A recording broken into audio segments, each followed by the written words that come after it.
abaffe obujja ennugu enge obutaagaliza bikyatambulira ddala mu nsi eno mwe tuli. Byava dda ku lubereberye ne kati bikyaliwo. Olwaleero nno tugenda kusoma lubereberye nnya. Tuli ku lunaku lwaffe lwakuna. Nabagamba guno omwaka kusoma Bayibuli paka kuwulira bubi. Kitegeera ekintu ekyo tugenda gisoma paka sitaani bw'anaawulira ng'agenda kwetuga. Kati munnaaye subscribinga, commentinga, likinga. Leero tuli mu lubereberye nnya okuva ku ssuula esooka paka gye biggweera. Tutandise. Olusooka, Adamu n'amanya Kaawa mukazi we n'abeera olubuto n'azaala Kayini n'ayogera nti mpeereddwa omusajja eri Mukama.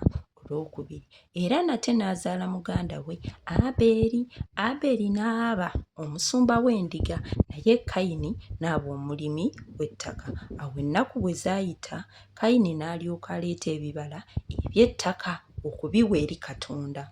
Olwokuna, Abeeri naye n'aleeta ku baana b'endiga ze ababereberye n'amasavu gaazo. Mukama n'akkiriza Abeeri ne ky'awaddeyo, naye Kayini ne ky'awaddeyo teyamukkiriza. Kayini n'asunguwala nnyo, amaaso ge ne goonooneka. Olw'omukaaga, Mukama n'agamba Kayini nti kiki ekikusunguwazza era kiki ekikwonoonesezza amaaso go? Olw'omusanvu, bw'onookolanga obulungi tokkirizibwenga.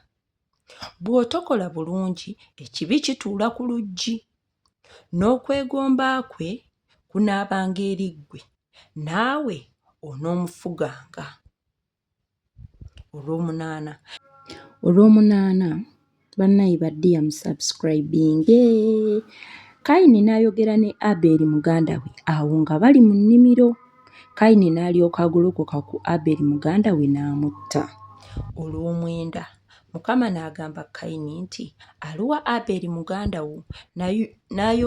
N'ayogera nti simanyi, nze mukuumi wa muganda wange. 10. N'ayogera nti okoze ki? Eddoboozi ly'omusaayi gwa muganda wo linkaabirira mu nsi. Olw'11. Kale kaakano okolimiddwa mu nsi, eyasamizza akamwa kaayo okuweebwa omusaayi gwa muganda wo mu mukono gwo. 12.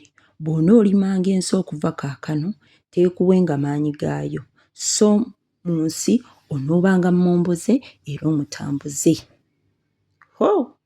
Bannange, tugenda ku 13. Kayini n'agamba Mukama nti okubonerezebwa kwange tekuyinzika kugumiikirizibwa. 14. Laba ongobye leero mu maaso g'ensi, era mu maaso go mwe nneekwekanga, era nnaabanga momboze era omutambuze mu nsi. Awo olulituuka buli alindaba alinzita. Ndowooza mulaba ennugu gye tutuusizza. Tugenda ku lunyiriri lwa 15. 15 katulabe agamba atya. Mukama n'agamba nti buli alitta Kayini kyaliva aliwalanwa eggwanga emirundi 7. Mukama n'ateeka ku Kayini akabonero, buli amulaba alemenga okumutta. 16. Kayini n'ava mu maaso ga Mukama n'atuula mu nsi eya Enodi mu maaso ga Adeni. 17. Kayini n'amanya mukazi we n'abeera olubuto n'azaala Enoka, n'azimba ekibuga n'akituuma Enoka ng'erinnya ly'omwana we. 18. Ne Enoka n'azaala Iradi, n'azaala Mekuyayeeri. Mekuyayeeri n'azaala Misuseeri. 19. Lameka n'awasa abakazi 2. Ow'olubereberye erinnya lye ye Ada, n'owookubiri erinnya lye ye Zera. Ada n'azaala Yabali, oyo ye kitaabwe w'abo abatuula mu weema nga balunda. 21. N'erinnya lya muganda we ye Yubuli, oyo ye kitaawe w'abo abakuba ennanga n'omulere. 22. Ate Zera n'azaala Tubalukayini, Tubalukayini bannaye amanya gali wano. Omuweesi wa buli kisala eky'ekikomo n'ekyekyuma. Ne mwannyina Tubulukayini ye Nama. 23. Lameka n'agamba bakazi be nti Ada ne Zira, muwulire eddoboozi lyange mmwe bakazi ba Lameka, muwulire ekigambo kyange. Kubanga natta omusajja, kubanga yanfumita nze, era omuvubuka kubanga yambetenta nze. 24. Obanga Kayini aliwalanirwanga emirundi 7, Lameka aliwalanirwa emirundi 77.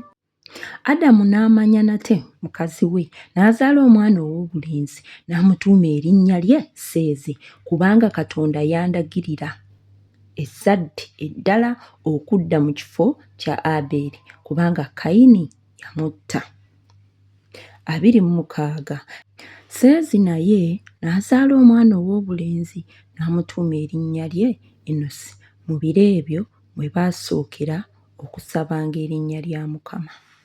Bannaye olubereberye ennya bw'atyo bw'abadde. Bannaye olubereberye ennya bw'atyo bw'agenze. Ebivuddemu mubiwulidde. Tujja kuddamu olulala, mu subscribinge, mu sharinge, mu likinge. Tuddamu lubereberye.